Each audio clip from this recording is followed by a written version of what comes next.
এমএলএরা সোমবার দিন সন্দেশখালী যাব। আমরা রাজ্যপালকে 24 ঘন্টা টাইম দিয়ে গেলাম। শুভেন্দু অধিকারী যারা শকুনের রাজনীতি করে তাদের দুঃখ হচ্ছে, তাদের গন্ডগোল করতে হবে, রাজ্যপালকে ব্যবস্থা নিতে হবে, নইলে সোমবার যাব। নতুন করে গন্ডগোল করার জন্য যদি কেউ যেতে চায় সে তো উদ্দেশ্য তার থেকেই প্রমাণ হয়ে যায়। মমতা পুলিশ ফেল করলে সেন্ট্রাল ফোর্স ডিপ্লয়মেন্ট করে জনগণের মানবাধিকার এবং তাদের যে সংগঠিত মানুষের যে রোষ আন্দোলন তাকে কোনোভাবে সরকারি ক্ষমতা দিয়ে পদদলিত করতে বিজেপি দেবে না। এমএলএরা সোমবার দিন অ্যাসেম্বলিতে জড়ো হয়ে 144 ভাঙার জন্য সন্দেশখালী যাব। আমরা রাজ্যপালকে 24 ঘন্টা টাইম দিয়ে গেলাম।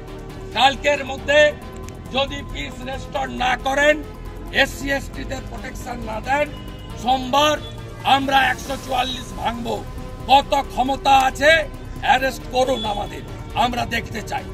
আমরা সন্দেশখালীকে বাঁচানোর জন্য আপনার কাছে আসছি এবং আপনি কিছু না করলে লাগাতার ধর্ণা বসে বিজেপির এমএলএরা দেবে, আমরা ছাড়বো।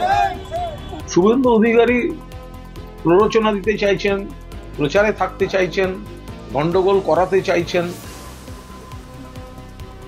সন্দেশখালী পরিস্থিতি ক্রমশ নিয়ন্ত্রণে আসছে, পুলিশ প্রশাসন সেখানে তাদের দায়িত্ব পালন করছেন। আজ নতুন কোনো ঘটনা ঘটেনি। রাজ্য সরকার যা যা করণীয় করছেন সেখানে নতুন করে 24 ঘন্টার মধ্যে ব্যবস্থা নিতে হবে। কি ব্যবস্থা নেবেন? যা ব্যবস্থা নেওয়ার সেটা তো পুলিশ প্রশাসন নিচ্ছে। নতুন করে কোনো ঘটনা ঘটেনি, তাতে কি দুঃখ হচ্ছে? শুভেন্দু অধিকারী বা বিজেপি বা সিপিএম বা কংগ্রেস যারা শকুনের রাজনীতি করে তাদের দুঃখ হচ্ছে, তাদের গন্ডগোল করতে হবে। এই গন্ডগোল নিয়ে তারা রাজনীতি করবেন। তো সুতরাং এই যে কথা, রাজ্যপালকে 24 ঘন্টার মধ্যে ব্যবস্থা নিতে হবে, কোন ব্যবস্থা? একটা বিক্ষোভ হয়েছে, পরিস্থিতি নিয়ন্ত্রণে, পরিস্থিতি শান্তিপূর্ণ আজ। এবং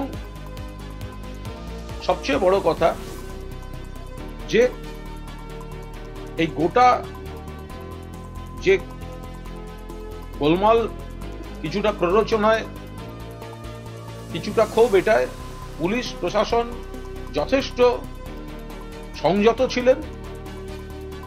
মানবিক মুখ রেখে গ্রামবাসীদের সঙ্গে তারা ব্যবহার করেছেন, কথা বলেছেন। মিথ্যা গুজব রটানো হয়েছে, মিথ্যা অভিযোগ আনা হয়েছে, বাজার গরম করার সমস্ত বক্তব্য রাখা হয়েছে। তাতেও কোনো ভাবে প্ররোচনায় পা দেয়নি তৃণমূল কংগ্রেস, এবং পুলিশ প্রশাসন শান্তভাবে গোটা জিনিসটার মোকাবিলা করেছে। তো নতুন করে আর রাজ্যপালকে ব্যবস্থা নিতে হবে, অমুক হবে, নইলে সোমবার যাব, আরে সব নিয়ন্ত্রণে যখন, সেখানে নতুন করে গন্ডগোল করার জন্য যদি কেউ যেতে চায় সে তো উদ্দেশ্য তার থেকেই প্রমাণ হয়ে যায়।